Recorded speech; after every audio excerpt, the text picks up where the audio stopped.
नमस्कार, मैं इफ्तिखार। चाहे वो बिहार हो या झारखंड हो, हर तरफ रिश्वतखोरी चल रही है। रिश्वतों का बाजार खूब फल फूल रहा है। ऐसे ही एक झारखंड का मामला सामने आया है। झारखंड चतरा जिला प्रतापपुर प्रखंड घोरीघाट पंचायत का यह मामला है, जहां पे मुखिया और पंचायत सचिव के ऊपर आरोप लगाया है उप मुखिया ने और 10 वार्ड सदस्य ने। इन लोगों ने आरोप लगाया है कि बिना हम लोगों के इंफॉर्मेशन किए कोई भी काम हो जाता है और मीटिंग में हम लोगों को नहीं बुलाया जाता है, हम लोगों के सिग्नेचर्स नहीं लिए जाते हैं। मुखिया साफ मना करते हैं। जो प्रतिनिधित्व करते हैं, पिंटू कुमार वहां के प्रतिनिधित्व करते हैं मुखिया, उनकी वाइफ मुखिया है। तो सीधा सीधी उन्होंने आरोप लगाया है मुखिया के ऊपर, उप मुखिया ने, और उनके साथ वार्ड सदस्य भी हैं, जो लगभग 10 वार्ड सदस्य। लिखित आवेदन भी उन्होंने दिया है और मीडिया के सामने उन्होंने आकर कहा भी है कि हमारी बात नहीं सुनी जाती। रिश्वत का जो बाजार है वो इस तरह से गर्म होता है कि जब कोई भी आवास योजना जब निकलता है, किसी भी तरह की योजनाएं जब आती है, तो उसके बाद सब तरफ ये बातें की जाती हैं। मुखिया होते हैं वो अपने लड़कों को छोड़ देते हैं, जैसा कि जानकारी है, अपने लड़कों को छोड़ देते हैं और जितने भी आवास यानी कॉलोनी के लिए कह लिया जाए सीधा सीधी, तो चाहे वो प्रधानमंत्री आवास योजना हो, अबू आवास योजना हो, मनरेगा की योजनाएं हो, जो भी, तो इन लोगों के लिए खास करके ये छोड़ दिया जाता है कि लड़के छुटे हुए होते हैं इनके, और जा करके वसूली करते हैं कि 5,000 10,000 पहली बार में इनसे ले लेते हैं और ऑनलाइन करवा देते हैं। बाकी का पैसा वो जो लेते हैं, लगभग 20 से 25,000 रुपए ये ले लेते हैं सभी से, जिनकी भी कॉलोनी निकलती है, चाहे वो अबू आवास की योजना हो, प्रधानमंत्री योजना हो, उसमें से जो भी आवास निकलता है ये पहले पैसा ले लिया जाता है। जानकारी के मुताबिक, इसकी पुष्टि हम नहीं करते, लेकिन लोगों ने आरोप लगाया है कि 5 से 10,000 रुपए पहले ले लिए जाते हैं और उसके बाद आप देख सकते हैं कि आवेदन भी दिया गया है, लिखित आवेदन आप देख सकते हैं। और ऐसे लोगों का आप देख सकते हैं खास करके तस्वीरों में कि ऐसे लोगों का जो आवास है वो नहीं निकल पाता है।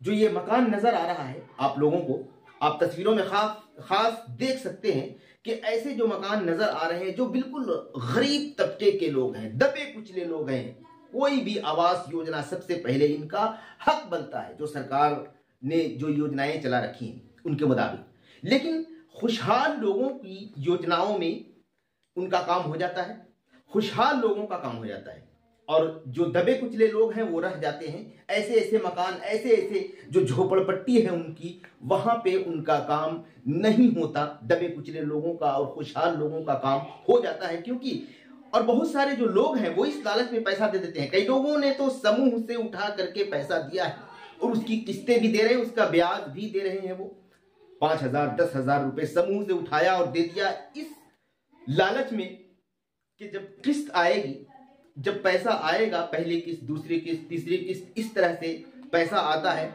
और ये बात तय हो जाती है कि जब किस्त आ जाए, जब पेमेंट आ जाए, तो उसमें से आप हमें और दे देना। यानी टोटल वो मिला करके 20 से 25,000 रुपए एक आवास पर वो ले लेते हैं और उसके बाद आपस में वो जैसे करना होता है वो कर लेते हैं। लेकिन कुछ ही लोग इसमें शामिल हैं। जब ये उप मुखिया जब जाकर के उनसे बातचीत करते हैं कि हमें क्यों नहीं बुलाया जाता है, हमें क्यों नहीं मीटिंग में शामिल किया जाता है, लेकिन उस बात पे वो जवाब देते हैं कि हमें आपकी जरूरत नहीं, हम लोगों ने आपस में मीटिंग कर ली, आपको इंफॉर्मेशन देना जरूरी नहीं समझा। तो क्या ये सच है? इंफॉर्मेशन देना जरूरी नहीं है, या फिर उनके इंफॉर्मेशन के बिना, उनके सिग्नेचर के बिना काम नहीं हो सकता? इस तरह से जो उन्होंने जो कहा है, और मैं खास आपको बता दूं कि किन किन लोगों ने जो आवेदन दिया है, इनके नाम है वार्ड नंबर 1 से जो उप मुखिया है मोहम्मद फिरोज, आप इसमें देख सकते हैं, आवेदन की तस्वीर है आपके सामने। वार्ड नंबर 3 से नसीरुन खातून, इन्होंने भी आरोप लगाया है। आवेदन उन्होंने खास करके दिया है लिखित आवेदन। रिंकू देवी जो वार्ड नंबर 5 के हैं, शीला देवी वार्ड नंबर 4 से हैं, अनिता देवी वार्ड नंबर 9 से हैं, इकबाल साहब वार्ड नंबर 12 से हैं, वार्ड नंबर 13 से जयराम भारती वार्ड नंबर 6 से भी हैं, वार्ड नंबर 2 से मोहम्मद मुजीब। इतने लोग यहां पे लिखित आवेदन दे चुके हैं और इतने लोगों ने इन लोगों पर गंभीर आरोप लगाया है। मुखिया ने पत्रकारों के सामने आने से मना कर दिया और इस इल्जाम को बेबुनियाद बताते हुए उन्होंने कहा कि ये इल्जाम बेबुनियाद है, सरासर हम पर गलत इल्जाम लगाया जा रहा है, लेकिन इसकी जांच की बात है, इसकी जांच भी होनी चाहिए। अगर वो लोग जांच की मांग कर रहे हैं, क्योंकि लिखित आवेदन वो दे चुके हैं और जांच की मांग भी कर रहे हैं, इंसाफ की गुहार लगा रहे हैं। अब देखना यह है कि इस पर क्या मामला आता है और किस तरह की जांच होती है, क्योंकि जितने भी आवास योजना हैं वो बिल्कुल जो गरीबी रेखा के नीचे जो लोग हैं, दबे कुचले लोग हैं, उनके ऊपर ये लागू होता है। और ऐसे ऐसे जो मकान आपके सामने जो दिख रहा है, जो मकान आप देख सकते हैं तस्वीरों में, कि ऐसे ऐसे लोगों का अब तक के कोई आवास योजना में काम नहीं हुआ है। बहुत सारे लोग वहां के परेशान हैं और उनकी आवाज वहां तक नहीं पहुंच पाती है जहां तक के पहुंचनी चाहिए। अब ये देखना है कि इसकी जांच क्या हो पाती है। प्रतापपुर चतरा जिला, प्रतापपुर प्रखंड, घोरीघाट पंचायत में यह माजरा चल रहा है और घोरीघाट पंचायत के मुखिया जो प्रतिनिधित्व कर रहे हैं पिंटू कुमार, उन पर यह आरोप लगाया गया है। उप मुखिया और कुछ वार्ड सदस्यों ने मिलकर के यह आरोप लगाया है। अब देख रही है कि इसकी जांच हो पाती है या नहीं। क्या यह सिलसिला यूं ही चलता रहेगा या फिर इस पर जांच होगी, इस पर रोक लगेगा? क्योंकि जो समूह उठा करके जो गरीब लोग हैं वो भर देते हैं पहले पैसा और उनका ब्याज भी उन्हें देना पड़ता है, तो क्या इस तरह की बातें चलती रहेगी? कुछ आरोप जो हैं वो इस तरह से लगाया गया है। देखिए आपके सामने जो आप तस्वीरों में देख रहे हैं, सब आवेदन आपके सामने हैं। ऑफिस का बहुत ज्यादा काम रहता है। सचिव से जब ये कहते हैं कि आप महीने में ये 2-3 बार सिर्फ पंचायत में आते हैं और जब उप मुखिया बातचीत करते हैं या वार्ड सदस्य उनसे बातचीत करते हैं तो वो कहते हैं कि ऑफिस में बहुत सारा काम रहता है, इसलिए महीने में 2-3 बार ही हमारा आना होता है, हम इसीलिए इतना ही आ पाएंगे, इससे ज्यादा हम नहीं आ सकते। तो कहा गया है कि पंचायत सचिव और पंचायत में मुखिया की जो तानाशाही है वो बहुत ही ज्यादा चल रही है। इस पर गौर करने की बात है और इन पर पूरी तरह से जांच करने का विषय है। सदस्य का जो है विरोध करता है, बोलता है कि आप लोग को कानून की जानकारी नहीं है और आप जैसे वार्ड सदस्य की हमको जरूरत नहीं है, 2-3 लोग से हम पंचायत चला लेंगे। क्यों नाराज है? मुखिया से क्या नाराजगी है? मेरा नाम मोहम्मद फिरोज है और हम घोरीघाट पंचायत के उप मुखिया हैं और मेरे साथ में वार्ड सदस्य सारे मौजूद हैं। जो भी बैठक होता है मुखिया का, 15वीं आयोग हो गया या जो भी हो गया, मनरेगा का कार्य हो गया या और जो भी होता है पंचायत में, तो उसमें ना तो कोई वार्ड सदस्य का सिग्नेचर लिया जाता है, ना ही तो कभी कोई बैठक होता है।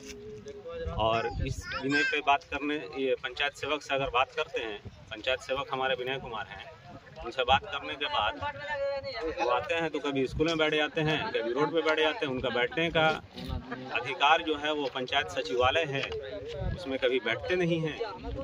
और पूछने पे उनसे जब सवाल किया जाता है, सभी वार्ड सदस्य सवाल करते हैं, हम खुद करते हैं सवाल कि आप ऐसा क्यों करते हैं, तो वो बोलते हैं कि मेरा काम 2-3 वार्ड से हो जाएगा और मेरे अध्यक्ष जो हैं वो मुखिया पति हैं, मुखिया हैं, उनसे मेरा काम हो जाएगा, हमको वार्ड सदस्य का कोई ज़रूरत नहीं है। नहीं तो किसी वार्ड का फ़ोन उठाते हैं और नहीं तो कभी किसी से मिलने का वो कोशिश करते हैं। इस बात को लेकर पंचायत के मुखिया से मिले तो क्या कहते हैं? पंचायत के मुखिया तो कभी रहते ही नहीं है, वो तो बिहार में रहती हैं।